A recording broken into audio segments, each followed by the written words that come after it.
Namaste all. Welcome back. Uh, I was going to some of the previous year questions, okay, and I could see there has been a lot of changes with respect to the kind of questions have been asked by the UPSC nowadays, especially with respect to ethics and essays are concerned. And these two areas are highly scoring. Okay, somebody who is not so much strong in ethics and essay, please make sure that you make these two subjects quite comfortably, decently well, so that it will give really good marks in the mains examination, be it IAS or case examination or any other PSC. Okay, that is something you have to take care. Okay, I was going to UPSC mains 2025 ethics paper. I come across this particular question today. I will be discussing this particular uh, you know question. I think you might get a better clarity how to approach case studies in the mains examination. And going to mass distributions are concerned, coming to that particular part, theory and case studies will be there, and case studies are comparatively scoring, than a theory part is concerned. That's why please try to give more importance to case studies in the examination, because it consists of 20 or 25 marks, and you can, if you write decently well, you can expect more than 50 percentage marks, which is quite difficult in case of theoretical aspect. Okay, coming to this particular question. Vijay was Deputy Commissioner of remote district of hilly northern state of the country for the last 2 years. The month of August, heavy rains lashed the complete state, followed by a cloud burst in the upper reaches of the said district. The damage was very heavy in the complete state, especially in the affected district. The complete road network and telecommunications were disrupted.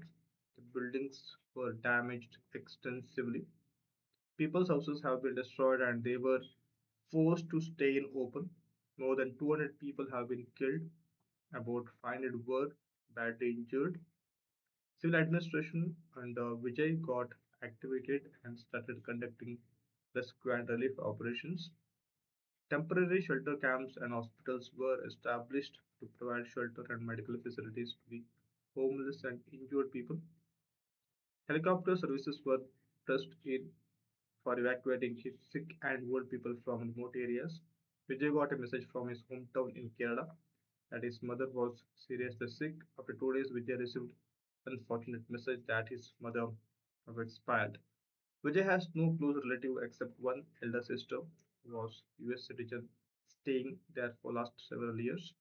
In the meantime, situation in the affected district deteriorated further due to resumption of heavy rains after a gap of 5 days.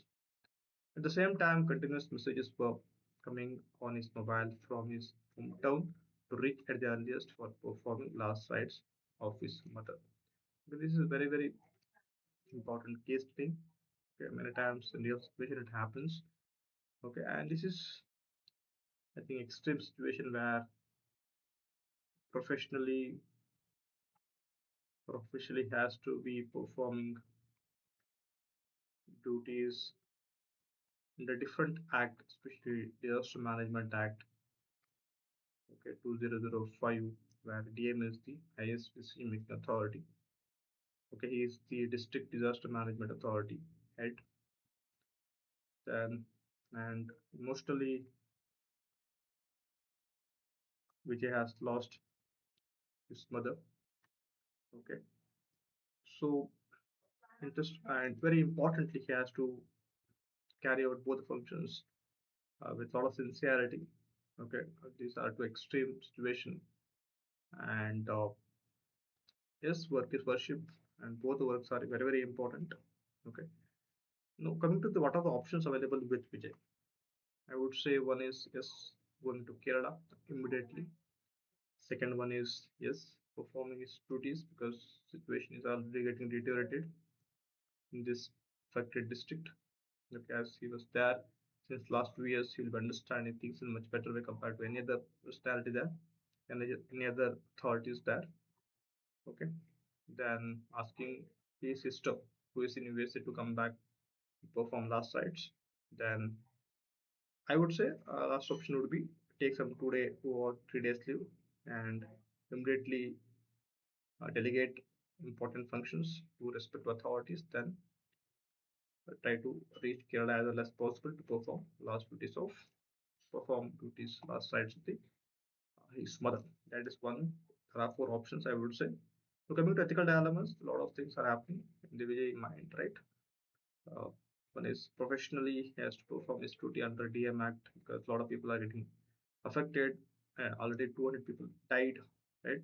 5,000 people were badly injured, and you being important authorities managing district, you have to be there. The physical presence will have a lot of moral boost among the people out there. That reflects your leadership quality. And meantime, we have to take, we have to, because when mother was ill, you could not go there, take care of her. At least you have to perform, being a son, being that emotional bond, being she being your mother, you have to go and perform that last right, something minimal expectation from anyone, right? Minimal expectation, because the sentiment is completely different. Okay, because you are emotionally connected to a mother, that sentiment is completely different. Even though you must be, you know occupy highest position, but you have to, that mother and son bond, or mother, any relationship with mother is something, uh, you know very emotionally connected, something cannot be ignored. Okay, now coming to third point, critically evaluate, examine each of these options. We have to, again, these four options has to be critically examined, and we have to take. Meanwhile, please make use of case studies properly. You have to use different stakeholders, be it being in the district for 2 years, very long period in a remote areas. Okay, that means you will be knowing situation much better than anybody else. Okay, you can know responsibilities clearly, and you will be knowing resources clearly. You can definitely delegate and make sure that, even though in the absence of Vijay, definitely he can run the administration for at least for some period. That kind of experience he must have got by now, right? Because 2 years is a something very long period. Okay. Uh, and meanwhile, we have already arranged a lot of shelter, medical facilities have been arranged because of previous operation. That means everything is some extent ready, right? That definitely gives some kind of cushion, okay, buffer for Vijay to go to the native state, perform last rites, and come back.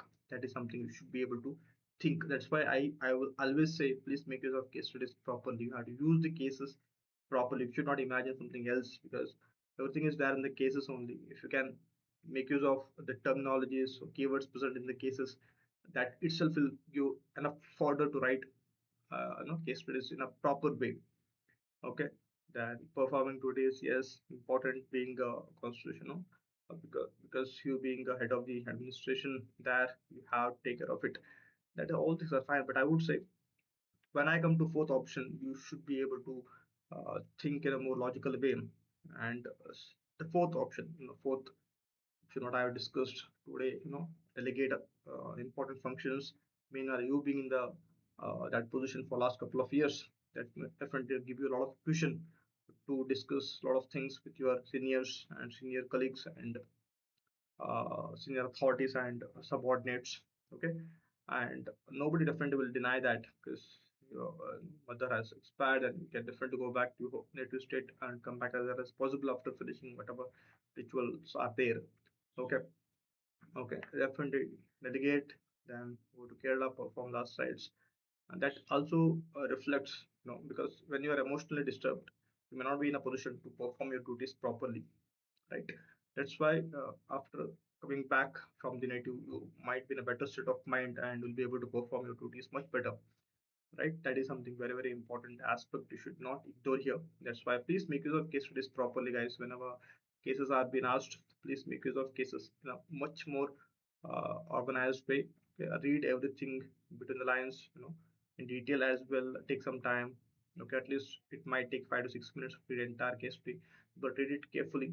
Okay, and I would say when there are 3 or 4 questions being asked, okay, no need to write any stakeholders, or I would say, one introduction or conclusion as well, because already 20 marks is there, might be 5 marks for each options, right? Each question, that means 20 is already done. Introduction and conclusion, it might take extra time, may not be required when there are multiple options, multiple questions are there. Okay, if there are two or three, then you can think about writing introduction and conclusion in a more much better way. But if there are four or five questions in the case studies, I don't think you should not spend too much time in writing introduction or conclusion.